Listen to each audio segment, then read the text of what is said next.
about the gift of faith. ஆனா இப்பொழுது நம்ம என்ன பண்ண போறோம்னா அந்த விசுவாசத்தின் வரம் இதை குறித்து தான் நம்ம பேச போறோம். See, for example,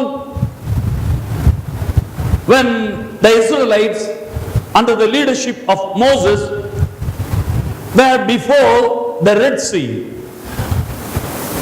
when they turned back, a lot of Pharaoh's army was following them. Moses. ஆகவே இத ஒரு உதாரணம் சொல்லணும்னாக்க, மோசே வந்து இஸ்ரவேல் மக்களை அவர் வந்து வழிநடத்தி செல்றார் பாத்தீங்களா, அவருடைய தலைமையில இஸ்ரவேல் மக்கள் வராங்க.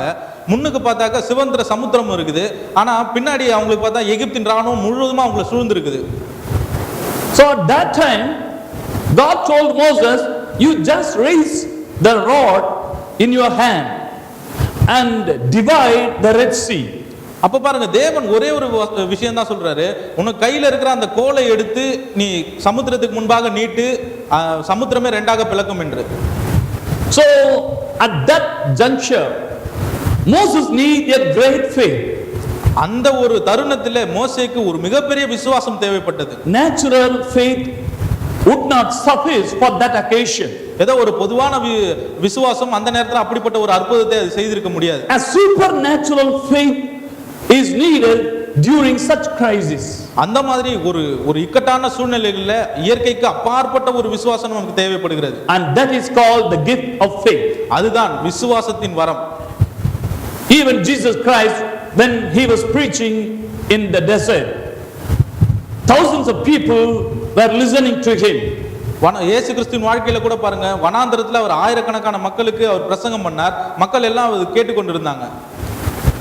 At the dusk of the day, Jesus told his disciples that the people will be hungry, so you yourself give food for them. ஆகவே அந்த சாயங்கால வேளையில பாத்தீங்கன்னா மக்கள் எல்லாம் பசியா இருக்கிறாங்க, நீங்களே அவங்களுக்கு பந்தி விருந்து பண்ணுங்க அப்படின்னு சொல்லி இருக்கிறார் சீஷர்களுக்கு. But at that time a small boy, a lad, has 5 loaves and 2 fishes in his hand. அந்த நேரத்துல பாருங்க, ஒரு சின்ன பையன் 5 அப்பம் 2 மீன் இத தான் வச்சிருக்கான் கையில. And the disciples brought that 5 loaves and 2 fishes to Jesus Christ, and Jesus just took that bread and fishes and gave thanks to the Father God and divided the loaves and the fishes to the disciples, and almost 20,000 people ate satisfactorily. ஆகவே அந்த நேரத்துல பாருங்க, இந்த 5 அப்பம் 2 மீனை சீஷர்கள் இயேசு கிறிஸ்துவினை கொண்டு வராங்க. அவர் அதை எடுத்து அப்படியே தேவனுக்கு ஸ்தோத்திரம் பண்ணிட்டு அதை பிட்டு கொடுக்கிறார் எல்லாருக்கும். இது வந்து என்ன சொல்றாங்கன்னா, கிட்டத்தட்ட 20,000 மக்கள் அங்க வந்து திருப்தியா சாப்பிட்டு முடிச்சாங்க. Also 12 baskets of food were balanced in that miracle. இந்த அற்புதத்துல இதுக்கு இன்னொரு விசேஷம் என்னன்னா, 12 கூடை நிறைய அது மீதமாயிருந்தது. So Jesus needed a supernatural faith, what we call as the gift of faith. ஆகவே இந்த இடத்துல இயற்கைக்கு அப்பாற்பட்ட ஒரு விசுவாசம் இயேசுவானவருக்கு தேவைப்பட்டது. இதை தான் நாம் விசுவாசத்தின் வரம் என்று சொல்கிறோம். So do you like that in our day-to-day life, in our work spot, in the ministry, we face many challenges. ஆகவே இதே மாதிரி தான் நம்மளுடைய அன்றாட வாழ்க்கையில சரி, நம்ம வேலை பார்க்குற இடத்துலையும் நம்மளுடைய ஊழியத்திலும் நம்ம நிறைய இந்த மாதிரி சில சவால்களை சந்திக்கிறோம். So first you should be aware that there is a gift of faith. ஆகவே நீங்க ஒண்ணு குறித்து இப்ப நீங்க வந்து நல்லா புரிஞ்சுக்கணும், என்னன்னா விசுவாசத்தின் வரம் என்று ஒன்று இருக்கிறதுன்னு நீங்க தெரிஞ்சுக்கணும். And that is available for me through the Holy Spirit. அது எனக்கு பரிசுத்த ஆவியின் மூலமாக இருக்கிறது என்பதை நம்ப வேண்டும். So for an example, we can see this in Acts of the Apostles chapter 14 verse 9. இதை வந்து நீங்க அப்போஸ்தலர் 14:9 வசனத்துல பார்க்கலாம். We have been meditating that how the gifts of the Holy Spirit were function in the Acts of the Apostles. அப்போஸ்தலர்களுடைய வாழ்க்கையில இந்த ஆவியின் வரங்கள் எப்படியாக வேலை செய்து கொண்டது அப்படி என்பதை குறித்து நாம் பார்த்து வருகிறோம். From verse 8 onwards. Now at Lystra there was a man sitting who could not use his feet. He was crippled from birth and had never walked. He listened to Paul speaking, and Paul, looking intently at him and seeing that he had faith to be made well, said in a loud voice, "Stand upright on your feet." and he sprang up and began walking. 8 10 வசனங்கள் நாம் பார்ப்போம். அப்போஸ்தலர் 14 அதிகாரம் 8 10 வசனம். லீஸ்திரேவிலா ஒருவன் தன் தாயின் வயிற்றிலிருந்து பிறந்தது முதல் சப்பானியாய் இருந்து ஒருபோதும் நடவாமல் கால்கள் வழங்காதவனாய் உட்கார்ந்து பவுல் பேசுகிறதை கேட்டுக்கொண்டிருந்தான். அவனை பவுல் உற்று பார்த்து, ரட்சிப்புக்கேற்ற விசுவாசம் அவனுக்கு உண்டென்று கண்டு, நீ எழுந்து கால் ஒன்று நிமிர்ந்து நில் என்று உரத்த சத்தத்தோட சொன்னான். உடனே அவன் குதித்தெழுந்து நடந்தான். So here we see the gift of faith was manifested through Paul in his ministry. ஆகவே இந்த விசுவாசத்தின் வரம் இது பவுலுடைய வாழ்க்கையில அது அப்படியே பிரதிபலித்தது. So you can expect the gifts or signs and wonders follow the word preached in that occasion. ஆகவே இந்த இடத்துல நீங்க ஒண்ணு புரிந்து கொள்ள வேண்டும். என்ன அப்படின்னா, இந்த வார்த்தை இதன் மூலமாகத்தான் இனி உங்களுடைய வாழ்க்கையில இந்த ஆவியின் வரங்களும் சரி, அற்புத அடையாளங்கள் இது எல்லாமே அதை பின்பற்றி தான் இருக்கும். என்ன வசனத்தை பிரசங்கிக்கிறாங்களோ அதை பற்றி தான். So miracles and signs follow the word of God. ஆகவே அற்புதம் அடையாளம் இது என்னன்னு பாத்தீங்கன்னா கர்த்தருடைய வசனத்தை பின்பற்றுகிறது. It is typically written in the last verse of Mark's gospel. இது அப்படியே பாத்தீங்கன்னா ரொம்ப சுருக்கமா மார்க் எழுதின அந்த சுவிசேஷத்துல அந்த கடைசி இடத்துல எழுதப்பட்டிருக்கிறது. And they went out and preached everywhere while the Lord worked with them and confirmed the message by accompanying signs. Last verse of Mark's gospel 16:20. அவர்கள் புறப்பட்டு போய் எங்கும் பிரசங்கம் பண்ணினார்கள். கர்த்தர் அவர்களுடனே கூட கிரியை நடப்பித்து அவர்களால் நடந்த அடையாளங்களினாலே வசனத்தை உறுதிப்படுத்தினார்.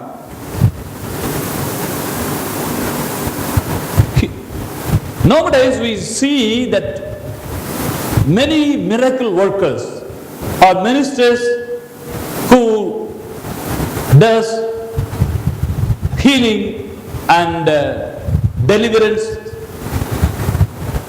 many times they are lack in the word of God. அவே இந்த காலகட்டத்தில் நம்ம நிறைய பார்க்குறோம் பாருங்க. இந்த அற்புதங்களை செய்யக்கூடிய இப்படிப்பட்ட ஊழியக்காரர்கள், சொஸ்தமாக்குறதும் சரி, அந்த ஒரு ரட்சிப்பு அந்த விடுதலைக்குள்ளாக நடத்தி செல்கிறதும் சரி, இப்படிப்பட்டவர்கள் கர்த்தருடைய வசனத்துல வேறொன்றி இல்லாதபடி நாம் காண்கிறோம். They totally rely on their gifts and its manifestation. அவங்க எதை நம்பி இருக்கிறாங்கன்னா அவர்களுக்கு கொடுக்கப்பட்ட வரம் அதன் மூலமா வருகிற அந்த ஒரு செயல். Even in this city, when we started this church some 12 years back, there was a minister who used to cast out demons and used to prophesy to others. ஆகவே நாங்கள் கூட இந்த ஊழியத்தை ஆரம்பிக்கும் போது இந்த பட்டணத்தில் கிட்டத்தட்ட 12 வருடங்களுக்கு முன்பாக ஒரு ஊழியக்காரர் இருந்தார். அவர் எப்படின்னா நல்ல தீர்க்க தரிசனம் சொல்லுவார், பிசாசின் வல்லமையில இருந்தவர்களை நல்ல விடுதலை ஆக்குற ஒரு ஊழியக்காரராக இருந்தார். But he didn't know much about the word of God, so every Saturday when he conducts the prayer, he invites somebody to preach in that meeting. ஆனா அவர் பாருங்க, கர்த்தருடைய வசனத்துல அந்த அளவுக்கு ரொம்ப தெளிவு கிடையாது, இன்னும் ஆழமா அவருக்கு தெரியல பாருங்க. ஒவ்வொரு சனிக்கிழமையும் அவர் கூட்டம் வைக்கும் போது வெளியில இருந்து யாரையோ ஒரு பிரசங்கியாரை கூட்டு பிரசங்கம் பண்ண வைப்பார். So there are chances that he could be easily misled by unwanted spirits. ஆகவே இந்த இடத்துல நிறைய வாய்ப்புகள் இருக்குது. அவர் தவறான வழியில அவரை வழிநடத்தும்படியாக சில பொல்லாத ஆவியினாலே தவறாக வழிநடத்தக்கூடிய வாய்ப்புகள் நிறைய இருக்கு. So if you abide in the word of God and manifest the gifts, then you can go balance in your life. ஆகவே நீங்க கர்த்தருடைய வசனத்துல நீங்க நிலையா இருந்து அப்புறம் உங்களுடைய ஆவியின் வரங்களை நீங்க அதை வெளிப்படுத்துவீங்கன்னு சொன்னா கண்டிப்பா நீங்க வழி தவறி போக வாய்ப்பே இல்லை. Jesus is our model. When we see an episode in Luke chapter 5, we see that Simon Peter and other disciples, throughout the night they were toiled, but they didn't catch any fish at all. ஆகவே இயேசு கிறிஸ்து தான் நம்முடைய வாழ்க்கையில நமக்கு முன்மாதிரியா இருக்கிறார். இது எங்க பார்க்கலாம் அப்படின்னாக்க லூக்கா 5ஆம் அதிகாரத்தில் நீங்க பார்ப்பீங்கன்னா பேதுருவும் மற்ற சீஷர்களும் என்ன பண்றாங்க, படகு போட்டு மீன் பிடிக்க போறாங்க. ஆனா ராம் முழுதும் மீன் பிடிக்கிறாங்க, ஆனா ஒண்ணுமே அகப்படல. Jesus stepped into Simon's boat, and the word says he preached from his boat. ஆகவே வசனம் என்ன சொல்லுகிறதுனா, இயேசு கிறிஸ்து சீமோனுடைய படகுல ஏறி அங்கிருந்து பிரசங்கம் பண்ணார். And then he asked Peter to go deep into the sea and cast your nets to catch the fish. அதுக்கு பிறகு அவர் என்ன சொல்றாருன்னா, இன்னும் சீமோனை பார்த்து நீ வந்து இன்னும் ஆழத்துக்கு போ, ஆழத்துல போய் வலையை போடு, அந்த இடத்துல மீன் பிடி அப்படின்னு. Here Peter replied to Jesus, Master, we toiled all the night, but we didn't catch even a single fish. But according to your word, we cast our net. And what happened? A large amount of fish, net breaking, boat sinking. Fishes came into the nets. ஆகவே இங்க பேதுரு வந்து என்ன சொல்றாரு அப்படின்னா, இயேசு கிறிஸ்துவை பார்த்து சொல்றாரு, ஆண்டவரே நாங்க முழுசும் இங்கெல்லாம் வந்து மீன் பிடிக்க போனோம், வலை விரிச்சோம், ஆனா ஒண்ணுமே அகப்படல. இருந்தாலும் நீர் சொல்றீர், உங்களுடைய வார்த்தையின்படி நாங்க போறோம், இந்த இடத்துல மீன் வலையை விரிக்கிறோம். அந்த இடத்துல ஆனா வலை விழித்த போது என்ன நடந்ததுன்னா, படகு அமிழத்தக்க, வலை கிழியத்தக்கதாக அவர்கள் அங்க மீன்களை பிடித்தாங்க. I read about one modern day apostle who was called as Smith Wigglesworth. He was a plumber by profession. He was an illiterate, but he did many miracles and wonders in his life. ஆகவே இப்போ இந்த ஒரு காலகட்டத்தில் எடுத்தீங்கன்னா, Smith விக்கில்ஸ்வர்த் என்று சொல்லக்கூடிய ஒரு தேவ மனுஷர் இருந்தார், ஒரு அப்போஸ்தலர். அவரை குறித்து நாம் பார்க்கலாம். அவர் வந்து ஒரு பிளம்பிங் வேலை தான் செஞ்சுட்டு இருந்தார் பாருங்க. அவர் அந்த அளவுக்கு படிப்பறிவு இல்லை, ஆனா அவருடைய வாழ்க்கையில ஊழியத்திலே பயங்கரமான அற்புதங்களை அவர் செய்தார். I was told that for every single hour he was awake, he used to read the word of God with his little knowledge. Every hour he used to read a chapter or 2 chapters in the Bible. ஆகவே நான் அவரை குறித்து கேள்விப்பட்டேன் பாருங்க. ஒவ்வொரு 1 மணி நேரத்திலையும் பாருங்க, இந்த வசனத்தை எடுத்து அவர் வாசிக்க ஆரம்பிச்சிருவாரு. ஒரு அதிகாரமோ 2 அதிகாரமோ